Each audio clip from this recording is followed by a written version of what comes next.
जिलाध्यक्ष त्रिवेदी जी,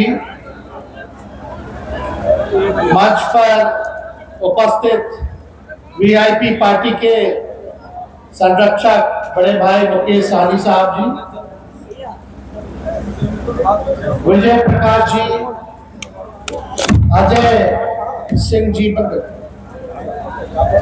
बंटी चौधरी जी,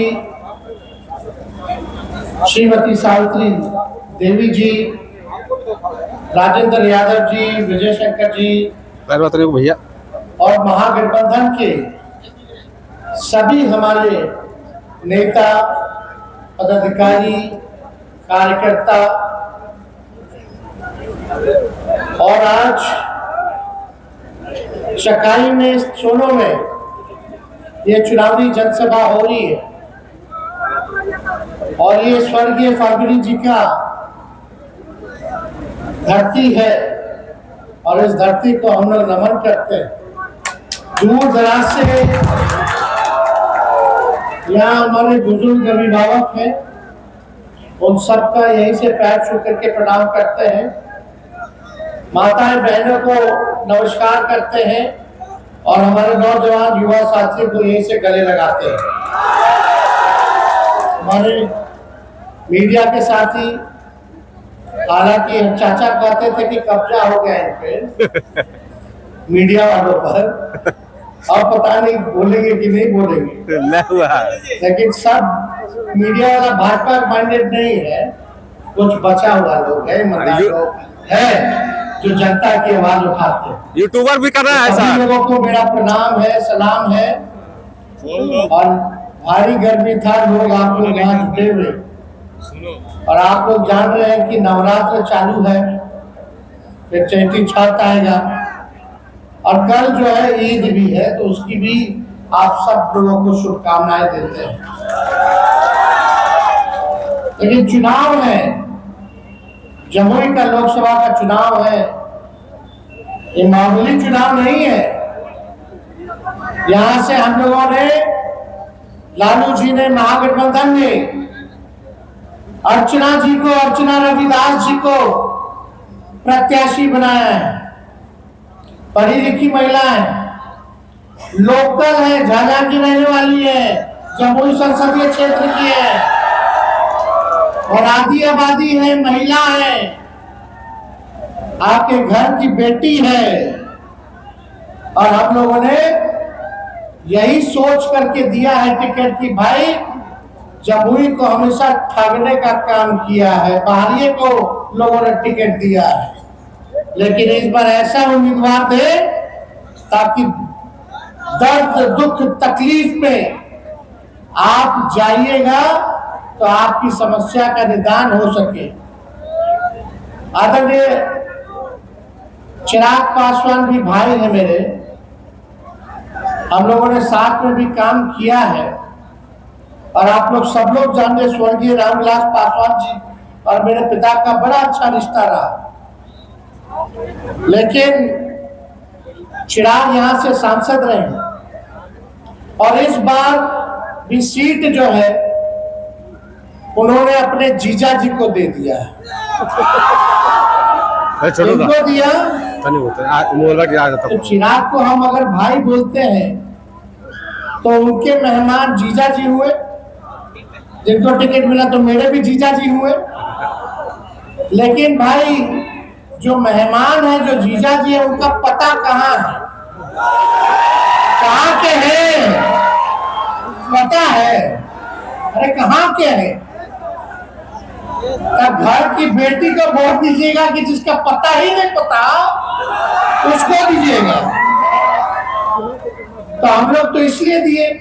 अब क्या कीजिएगा, चिराग जी तो हनुमान बन करके घूम रहे। अरे हनुमान दूसरा कोई हो सकता है, कहाँ हनुमान भगवान से कंपेयर किया जा रहा है? भाई हनुमान जी हम लोगों के देवता हैं, कोई दूसरा हनुमान नहीं हो सकता है। समझ रहे हैं कि नहीं? तो भाई चले गए, लेकिन यहाँ जो टिकट दिया, मोदी जी बोलते हैं कि परिवारवाद ठीक नहीं है।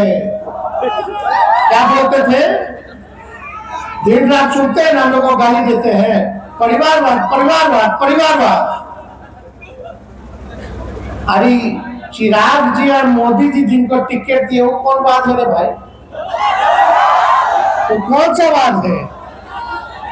करनी और कथनी में भारी अंतर है। आप लोग ये बताइए, चिराग जी यहां से सांसद रहे, होटल में ना रहे, आज तक पार्टी का दफ्तर भी नहीं बना पाए। अब जब समस्या आएगी तो कौन से होटल जाइएगा? बताओ, समस्या आएगी तो कौन से होटल जाइए? मोदी जी बोलते हैं ये देश का चुनाव है। हाँ, देश का चुनाव है, लेकिन मेरा मानना है कि जब तक आपके गांव का विकास नहीं होगा, जब तक आपके पंचायत प्रखंड का विकास नहीं होगा, जब तक आपके जिले का विकास नहीं होगा, जब तक आपके राज्य का विकास नहीं होगा, तब तक देश का विकास नहीं हो सकता। देश कैसे बनता है? गांवों से बनता, पंचायत बनता, पंचायत से प्रखंड बनता, जिला बनता, फिर राज्य बनता है, और राज्यों से ही देश बनता है। तो एक ऐसा प्रतिनिधि चुनना है जो आप लोगों के लिए काम करे, मेहनत करे। हम मोदी जी को गाली देने नहीं आए, मोदी जी से मेरा कोई दुश्मनी नहीं, लेकिन वैचारिक विरोधी हैं और हम विपक्ष में हैं। मेरा अधिकार है कि अपने प्रधानमंत्री से पूछे कि जमुई लोकसभा में आपने क्या किया 10 साल में। ये आपका भी अधिकार है कि नहीं है? तो प्रधानमंत्री जी, हम मोदी जी की बात नहीं कर रहे हैं, हम यहाँ जमुई में आए मुद्दे की बात कर रहे हैं। मेरा मानना है असली दुश्मन मेरा बेरोजगारी है कि नहीं? कितने बेरोजगार है, जरा हाथ उठा करके बताइए। महंगाई है कि नहीं है? मोदी जी गैस का कीमत कितना कर दिए? 1200, आसमान छू रहा है। पहले ये भाजपा वाला लोग सिलेंडर ले लेकर के नाचता था, जाता था, महंगाई डाइन खाई जाते, महंगाई डाइन की, अब इनकी भौजाई है। क्या बात करते हैं? अब से तब में कितना महंगाई चला गया।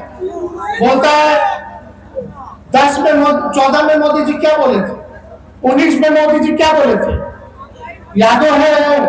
15-15 लाख रुपया खाता में देंगे, हर साल 2 करोड़ लोगों को रोजगार देंगे, अच्छे दिन आएंगे, पलायन बिहार में रोकेंगे, बिहार को विशेष राज्य का दर्जा देंगे, किसानों का आय दुगुना करेंगे, कोई घर ऐसा नहीं होगा जो पक्का नहीं होगा 22 तक, बिहार में निवेश लाएंगे, बिहार में इंडस्ट्री लाएंगे। क्या हुआ बताओ? पलायन रोकेंगे। क्या हुआ आपके लिए भाई? 10 साल में क्या परिवर्तन आपके जिंदगी में? क्या कोई परिवर्तन नहीं आया? कोई परिवर्तन नहीं आया। लेकिन जब आपने देखा होगा, जब हमारे चाचा जी जब बीजेपी को लतिया के दोबारा हमारे साथ आए, बीजेपी को दोबारा धोखा देके जब हमारे पास आए तो माफी मांगी, और नीतीश जी ने कहा अब हम मर जाएंगे, मिट जाएंगे, मिट्टी में मिल जाएंगे, लेकिन भाजपा में नहीं जाएंगे। बोले थे कि नहीं बोले थे? हर बार बोले थे। तो दोबारा आने तो हमारे चाचा है, बुजुर्ग है, उनका सम्मान है, जहां रहे ठीक रहे और स्थिर रहे, है कि नहीं? ये उम्र में ज्यादा इधर उधर नहीं करना चाहिए, स्थिर रहना चाहिए। हम तो मोदी जी को बोलते हैं, मोदी जी आप तो कहते हो गारंटी आपका मजबूत है, जरा मेरा चाचा का गारंटी लेकर के दिखा दो। अरे कोई ले सकता है क्या? कोई गारंटी नहीं ले सकता। तो मोदी जी का तो गारंटी चाइनीज माल वाला गारंटी है, समझ रहे हैं कि नहीं? चुनाव है तब तक है, फिर बाद में अमित शाह इंटरव्यू देके बोलेगा अरे चू तो जुमला था। समझ रहे हैं? ये लोग बस वोट लेना है और राज करना है। देश का संविधान, लोकतंत्र आज हम लोगों का खतरे में। हम लोग सवाल पूछते हैं तो ईडी सीबीआई इनकम टैक्स लगा दिया जाता है, हम लोगों को भ्रष्टाचारी बोला जाता है। लेकिन जो भाजपा में चला जाएगा, अरे भाई दूध का साफ हो जाएगा, राजा हरिश्चंद्र हो जाता है। महाराष्ट्र गए थे 2 दिन पहले, बोल रहे थे महाराष्ट्र आसाम के दूसरा पार्टी का चुनाव में बोल रहे थे भ्रष्टाचारी है, 70,000 करोड़ का घोटाला किया, और चुनाव बाद उसमें चले गए तो उनको मंत्री बना दिया गया और केसों बंद कर दिया गया। एक आध उदाहरण नहीं, ऐसा बहुत उदाहरण है, नाम लेने की हमको जरूरत नहीं है। तो हम लोग यही कहना चाहते हैं कि हम लोग मुद्दे की बात करें। आप जानते हैं सबसे पहली बार आपने नौकरी का बात किसके मुंह से सुना था? किसके मुंह से सुना था? 2020 में हमने क्या कहा था, याद है? कितने नौकरी देंगे, मुख्यमंत्री बनाइए तब। लेकिन हम 17 महीने आए, हमने नीतीश जी को बोला कि अब आप इधर आ गए, चलो भाजपा को हटाते हैं। लेकिन हमने तो जनता को बोला रे भाई कि जब तक हम 10 लाख नौकरी नहीं देंगे तो जनता को क्या समझेगी। तो चुनाव में क्या बोलते थे 20 में हमारे चाचा, पैसा कहाँ से लगा, अपने बाप के पास से लगा, वेतन घटेगा, बोलते थे कि नहीं बोलते थे? बोलते थे असंभव है। लेकिन जब तेजस्वी आया तो जो असंभव मुख्यमंत्री को लगता था, उन्हीं मुख्यमंत्री के हाथों से 17 महीने में 5 लाख सरकारी नौकरी हम लोगों ने दिलाने का काम किया। बीपीएससी से परीक्षा कराया, पेपर लीक नहीं हुआ, 3 महीने में सब कुछ रिजल्ट सब आ गया। और जो मेरिट वाला था, जो एग्जाम पास किया, उसको नौकरी मिला, टीचर में बहाली हुआ, हर जगह डिपार्टमेंट में बहाली हुआ। तो काम हम लोग किए। लेकिन मोदी जी से पूछोगे कि 10 साल आपका रहा, कितना? और बिहार में 17 साल, और जम्मू से कितना बार से एनडीए का सांसद है? यहाँ से उन्हीं का विधायक, उन्हीं का सांसद, राज्य सरकार उनका, केंद्र सरकार उनका, ऊपर से नीचे तक। बताओ, गरीबी नहीं खत्म हुई?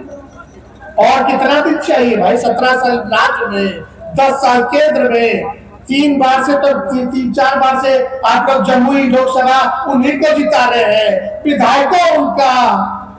तो काम नहीं हो रहा तो काहे ठोक के वोट दे रहे भाई? काहे दे रहे? हम तो आपसे सवाल करते हैं, अरे मौका दीजिए पढ़ी लिखी महिला, इनको दीजिए। भाजपा वाला लोग बोलता है मोदी जी कुछ नहीं किए तो अनाज मिल रहा 5 किलो। क्या बोले? अरे मोदी जी से पहले ही से अनाज मिल रहा। कांग्रेस फूड सिक्योरिटी बिल लाई थी, उसी टाइम से मिल रहा। उस समय तेलों मिलता था, चीनियों मिलता था, किरासन तेल मिलता था। एक बार आप इनको हटाइए, हम लोगों को लाइए, राशन के साथ साथ हम लोग सरकारी नौकरी भी और रोजगार भी देने का काम करेंगे, महंगाई भी खत्म करेंगे। ये लोग क्या बात करते हैं? कोई काम नहीं है, खाली आना है 5 साल बाद। अभी आए थे ना मोदी जी यहाँ जमुई, हाँ, काहे नहीं बोले कि काहे आप जी आपने दे दिया टिकट अपने परिवार में? काहे नहीं पूछे? क्यों नहीं पूछे? हम लोग नौकरी दिए, काम करके दिखाए। 17 महीने में हम लोगों ने आरक्षण की सीमा को बढ़ाया, जाति आधारित कल्याण कराया, जो आजादी के बाद किसी राज्य में, किसी देश में नहीं हुआ, हम लोगों ने किया। तालमी मरकज, मानदेय, आशा, ममता, आंगनबाड़ी महिला, विकास मित्र, टोला सेवा, सबके मानदेय को हम लोगों ने बढ़ाया। नियोजित शिक्षक 4.5 लाख, समान काम समान वेतन के लिए लड़ाई लड़ रहे थे, हम लोगों ने सरकारी कर्मी का दर्जा देने का काम किया। पुलिस में बहाली निकाला, हर जगह निकाला। लेकिन यहाँ देखिए रेलवे को बेच दिया। देश में सबसे ज्यादा नौकरी कहाँ मिलता है? रेलवे में मिलता है कि नहीं मिलता? सेना में मिलता है कि नहीं मिलता? रेलवे को प्राइवेटाइज कर दिया। बताओ कब बहाली निकला, कितना कम कर दिया? कुछ हो रहा है? कुछ नहीं हो रहा। अग्निवीर योजना ले आए, बोल दी। आप सब लोग जान रहे क्या कह रहे? अग्निवीर योजना लाया। सब नौजवान भाई दिन रात मेहनत करता है कंपटीशन के लिए, कंपटीशन पास करने के लिए। लोग चाहता है कि भारत माता सेवा करें, उनकी रक्षा करें, उनका योगदान दें। जो अग्निवीर योजना है, हमारे भाई अगर शहीद होंगे तो उनको शहीद का दर्जा नहीं मिलेगा, उनको ग्रेजुटी नहीं मिलेगी, पेंशन नहीं मिलेगा, कैंटीन की व्यवस्था नहीं मिलेगी, और 4 साल बाद बाहर फेंक देंगे। क्या करेगा वो 4 साल बाद? आज भी हम लोगों की मांग है, जितना मिलिट्री वाला, सीआरपीएफ वाला, जितना पुलिस वाला लोग, जो लोग मरते हैं उनको शहीद का दर्जा नहीं दिया जाता। और यहाँ बड़ी बड़ी बातें की जाती, नौकरी दिया, नौकरी दिया। लालू जी पे आरोप लगाते हैं। लालू जी ऐसे रेल मंत्री थे जिन्होंने रेलवे को 90,000 करोड़ का मुनाफा दिया। 90,000 करोड़ देश भर में जितने कूली भाई थे उनको परमानेंट किया। पहले नहीं मिलता था। लालू जी ने बिहार को 3-4 कारखाना दिया, उसके बाद पता भाजपा ने कितना कारखाना दिया, रेलवे खत्म कर दिया, बजट खत्म कर दिया। लालू जी हर बजट पे किराया कम करते थे। आज देखिए प्लेटफॉर्म टिकट लालू जी के जमाने में 3 रुपया था, आज 50 रुपया हो गया। हर किलोमीटर पे भाड़ा बढ़ा दिया गया। लालू जी गरीब रथ चलाए ताकि गरीब भी जो है स्लीपर टिकट करा के एसी में सफर कर पाए। ये लालू जी की सोच थी। देश के विदेश से, विश्वविद्यालय से लोग आते थे, हार्वर्ड यूनिवर्सिटी से आते थे, एनसीआर से आते थे, जो मेरा संस्था है पढ़ाई लिखाई का, लालू जी से सीख जाते थे। मैनेजमेंट गुरु के नाम से लालू जी कहलाने लगे। क्या बात करते हैं, जंगल राज की बात करते हैं। यूपी में चले जाइए, क्या होगा, कितना बुरा हाल है। हम लोग नए जवान है, नया बिहार बनाना है, आप लोगों की तरक्की हो। अरे भाई और पिछड़े भाई, अति पिछड़े भाई और महादलित भाई, आदिवासी भाई, अल्पसंख्यक भाई, हम लोग सबको साथ लेकर के चलना चाहते हैं।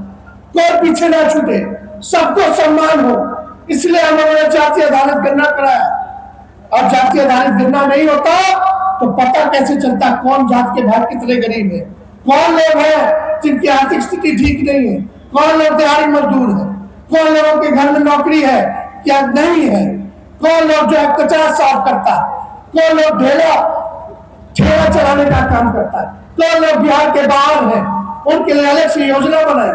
जब तक आपके पास आंकड़े नहीं होंगे वैज्ञानिक तौर पे, आप कैसे पता कीजिएगा कि बिहार में गरीब कौन है, किसको आप गरीब कहेंगे। इसलिए जब आंकड़े सामने आ गए तो हम लोगों ने देखा, अरे भाई स्वर्ण जाति में भी, अगड़ों में भी गरीबी है। उससे ज्यादा गरीब पिछड़ा समाज है, उससे ज्यादा गरीब अति पिछड़ा समाज है, और सबसे गरीब अगर कोई है तो दलित है और आदिवासी भाई लोग। हम लोग क्या योजना ला रहे थे कि जिसके घर में नौकरी नहीं उसको 2 लाख का सहायता देंगे, जिसका भूमि नहीं है, भूमिहीन है चलो, उसको 1 लाख रुपया देंगे ताकि कुछ जमीन ले ले, जिसका पक्का मकान नहीं उसको 1,20,000 रुपया हम लोग देंगे ताकि अपना पक्का मकान बना ले। लेकिन इतने दिन में चाचा फिर पलट गए। आप बताओ, पहले बोलते थे नौजवान है, अच्छा काम कर रहा है, यही आगे देखेगा, और 2 दिन पहले आप देख लेते हैं कि मोदी जी का पैर छू रहे। अब क्या बोल रहे थे, क्या छोड़िए, अब उम्र हो गया, हमको हम सम्मान करते हैं, सम्मान करते रहेंगे। अब ये सब बात हम नहीं बोलेंगे कि 4,000 सीट कर दिए, ये सब नहीं बोलना चाहिए, क्या ना बोलिए। लेकिन एक बात तो तय है, उनसे बिहार चलने वाला नहीं है। बताइए, चलने वाला बिहार? अरे नौजवानों को मौका दो, नया बिहार बनाना, सबकी तरक्की हो, उत्थान हो, विकास हो। महिला है, नौजवान है, आप लोगों के घर की बेटी है, अब नहीं दीजिएगा तो कब दीजिएगा भाई? भाजपा वाले लोग आएगा, अभी नवरात्रि है, रामनवमी आएगा, रामनवमी में तलवार बांटेगा, लेकिन हम लोग कलम बांटने का काम करेंगे। ये काम होना चाहिए, कलम बांटो, प्यार में, समाज में सम्मान से रहो, मिल करके रहो। इस देश की आजादी में सबका कुर्बानी है। अब्दुल कलाम नहीं होते तो परमाणु बम बन जाता, मिसाइल मैन के नाम से जाते थे। लेकिन मिलजुल करके रहिए, फिर यही माहौल बनाया जाएगा। हमको बोलता है यू धर्म का है, यू धर्म को नहीं मानता है, सम्मान नहीं करता, तो हम उस पर टिप्पा टिप्पणी नहीं करेंगे, इसी में उलझा करके रखेगा। अकमों का बात का कोई जवाब नहीं दे। यही काम है उन लोगों का। बीजेपी का मतलब बड़का झूठा पार्टी। गोविंदा का कोई गाना सुने हैं आप लोग? मोदी जी के लिए गा देते हैं। अरे गाना गाए हैं, एक गाना सुनेंगे। अरे तुम तो